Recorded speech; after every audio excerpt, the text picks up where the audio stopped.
আমার যত রকমের চিন্তা এটাকে সরাই দিয়া আমি যখন রবের ইচ্ছায় চলবো তখন তো আমার ইচ্ছা থাকে না।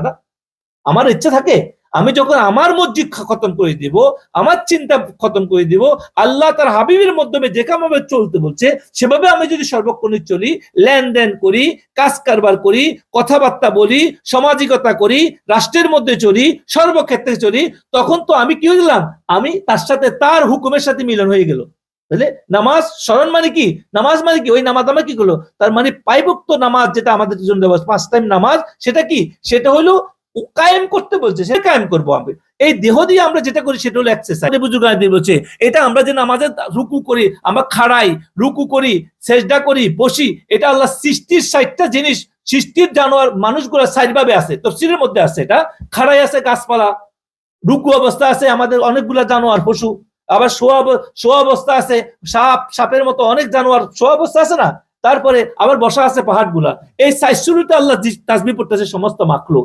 একটা মানুষ যখন 1 রাকাত নামাজ পড়ে সেজদা বসা পর্যন্ত পুরা সবাই যেরকম জিকির করে এরকম হইয়া যায়। এখন এটা হলো দেহের কি একটা এক্সারসাইজ। কিন্তু কখন হবে এই দেহ কার্যকর? কখন এই দেহটা কার্যকর? তখন যখন এটার মধ্যে রূহ আছে, তাই না? রূহ আছে কিন্তু দেহ আকেদ হইয়া গেছে, হোশ নাই, তখন তার লেগে কি এটা জরুরি নয়। তার মানে এখানে বুঝতে হবে যে দেহ কার্যকর হওয়ার সাথে সাথে একটা মানুষের যে রূহ থাকার কারণে, এখন রূহের সাথে সম্পর্ক কলবের সাথে। এখন যে কলব, আমার মহান খাজানপুর বলছে না যে তোমার খেয়াল কলবের দিকে রাখো, কারণ কলবের সাথে রূহের সাথে কানেকশন। বুঝে আসছে পয়েন্টটা কি? কলবের সাথে কার সাথে কানেকশন? রূহের সাথে। আর রূহ যতক্ষণ আছে ততক্ষণ তোমার উপর কি, তুমি সাবালক হইছো, তুমি হোশদার হইছো, তখন তোমার উপর কি নামাজ পড়ো। কিসের মাধ্যমে? এই দেহ একটা কায়া, এই দেহর আমি রুকু সেজদা করতে পারবো, কিন্তু রুকু সেজদা করার কোনো ব্যবস্থা নাই। এই দেহ এই দুনিয়া জমিনের জন্য, এই দুনিয়ার জন্য কবর পর্যন্ত, কিন্তু আখেরাতে যে দেহ আল্লাহ পাক দিবে এই দেহের সাথে মিলাইয়া দিবে, সে মিলা দিবে, কিন্তু ওই দেহের কোনো মৃত্যু হবে না। জান্নাত জাহান্নামে যে দেহ হবে সেই দেহের কোনো কি মৃত্যু হবে না। ওই দেহের কখনো বুড়া হবে না, জোয়ান হবে না, একরকম থাকবে। ওই দেহ কি, ওই দেহ কখনো জ্বলে বাষ্প হয়ে যাবে না। কিন্তু আমাদেরকে এখানে জ্বালাক আমরা শেষ হয়ে যাব।